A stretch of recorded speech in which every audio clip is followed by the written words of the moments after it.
सारे भैया ने भाई मेरी राम राम। भाई दिल्ली चुनाव के ऊपर बातचीत है और एक बात मैंने सोची कि क्या दिल्ली के अंदर यह राजनीति आम जनता को बेवकूफ़ तो नहीं बना दी। अब आप कहोगे कैसे लगा। देखो इलेक्शन जो दिल्ली में है ना, भाजपा और केजरीवाल साहब के बीच में है। कांग्रेस हल्की हल्की सी चलिए दिख रही है, ओवैसी साहब भी दिख रहे हैं, लेकिन अगर मैं कांग्रेस और ओवैसी साहब की बात करूं सिर्फ केजरीवाल साहब, आम आदमी पार्टी की और भाजपा की, तो यूं लगा कि भाजपा यही चाहती है कि केजरीवाल साहब आ जाए। दोनों ही पक्ष में बात करूंगा कि भाजपा ऐसा चाहती है, अगर नहीं चाहती तो क्यों नहीं चाहती, दोनों विषय में बात करांगे। लेकिन एक पॉइंट जो मेरे को यूं लगा कि भाजपा नहीं चाहती कि केजरीवाल साहब हार जाए। ऐसा क्यों लगा? क्योंकि इलेक्शन अगले महीने के भी 4-5 तारीख का इलेक्शन है, मतलब 20 दिन 25 दिन भी नहीं रहे हैं। और इसलिए ऐसा लगा जो लोग जेल के अंदर थे ऑलमोस्ट सारे बाहर हैं। मतलब अगर इलेक्शन जीतना होता तो उनको जेल में ही होना चाहिए था ना। अब उनको इलेक्शन शायद नहीं जीतना होता, क्योंकि केजरीवाल साहब, सिसोदिया, संजय सिंह, वैभव कुमार और राघव चड्ढा, मेरे ख्याल से शायद इनमें से एक आधा ना हो, बाकी तो ये सारे जेल में ही थे। लेकिन इलेक्शन होते सारे बाहर हैं। तो इन सब को बाहर होने का कारण क्या है? क्या भाजपा नहीं चाहती कि केजरीवाल साहब हार जाए या जीत जाए? मतलब यूं लगा है कि भाजपा केजरीवाल साहब को वापस लाना चाहे, 1% यूं लगा है। दूसरी बात, अगर ये सारे जेल में होते ना तो फिर इलेक्शन कौन लड़ता वहां पे? चलो मान लिया केजरीवाल साहब को काट दिया, बाकी की क्या जरूरत थी? क्या वो दूध के धुले हो गए? या फिर कानून अपने तरीके से काम कर रहा है, कानून का राइट था तो इनको पेरोल मिल गई, या जैसे भी बाहर आए हैं। खैर, एक विषय तो ये था। दूसरा विषय, राजनीति के अंदर 3M काम करते हैं। 3M, मैसेज, मनी और मैसेंजर। मैसेज, मनी और मैसेंजर। भले ही केजरीवाल साहब अच्छे आदमी हों, भले ही वो झूठे हों, लोगों के बीच में मैसेज तो देने लग रहे हैं।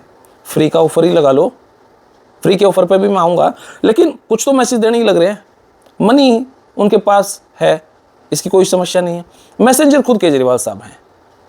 तो तीनों M आम आदमी पार्टी खरी उतरती है। इलेक्शन जीतने के लिए यही चाहिए। भाजपा के पास क्या है?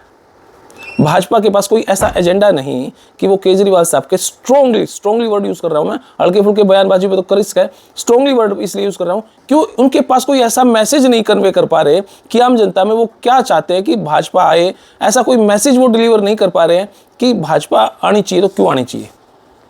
हल्के फुल्के राजनीति करने के चक्कर में तो चाहे कुछ भी करें। दूसरा, हाँ, मनी भाजपा के पास है, लेकिन मैसेंजर कौन है? भाजपा का कोई स्ट्रॉन्ग मैसेंजर दिखाई नहीं दे रहा जो जमीन पे घूम रहा हो। तो सिर्फ 1M मनी है, बाकी तो 2 पॉइंट नहीं है।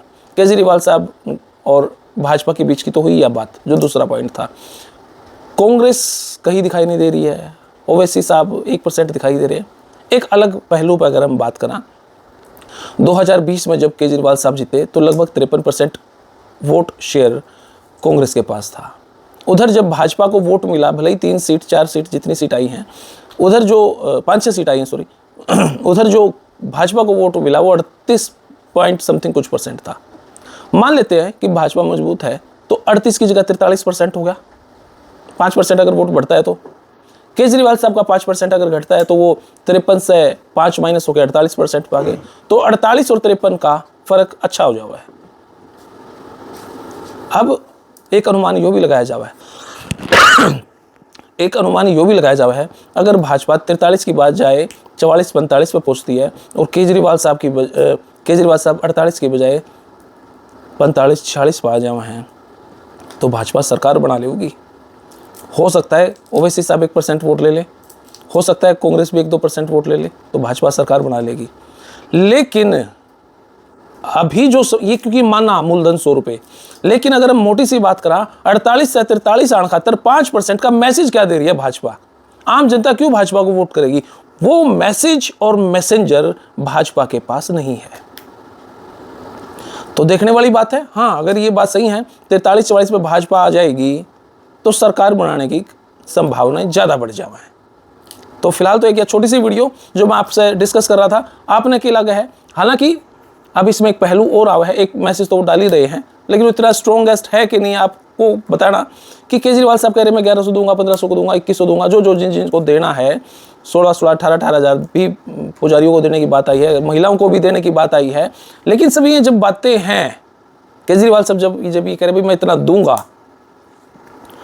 तो सुना है कि जो मस्जिदों में जो नमाज पढ़ते हैं उनको काफ़ी लंबे टाइम से तनख्वाह नहीं दे पा रहे हैं। बस वालों की भी सुनिए तनख्वाह नहीं दे पा रहे हैं। बस वालों की देख रेख में जो आदमी थे शायद उनकी भी नौकरी चली गई। जो 1000-1100 रुपये का जो जुम्मा उठाया था महिलाओं को देने का, वो भी नहीं दे पा रहे हैं। और बहुत सारे कर्मचारी सुना है एमसीडी के जो अधिकारी हैं उनको भी वो नहीं दे पा रहे हैं। उधर से जो दिल्ली का जो स्टाफ है, जो टीचर है, शायद उनको भी तनख्वाह नहीं दे पा रहे हैं। जब उनको नहीं दे पा रहे हैं तो ये और एक्स्ट्रा कहाँ से देंगे?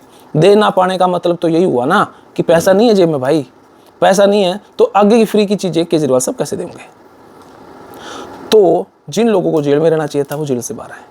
हो सकता है न्याय की प्रक्रिया हो, भाजपा ना कुछ कर पा रही हो, लेकिन जब आम आदमी सोचा है तो ये भी तो सोचता ही होगा ना। क्योंकि जब लोग ये कहते हैं भाजपा ने उनको जेल में डलवा दिया, तो निकलवा भी भाजपा नहीं होगा फिर।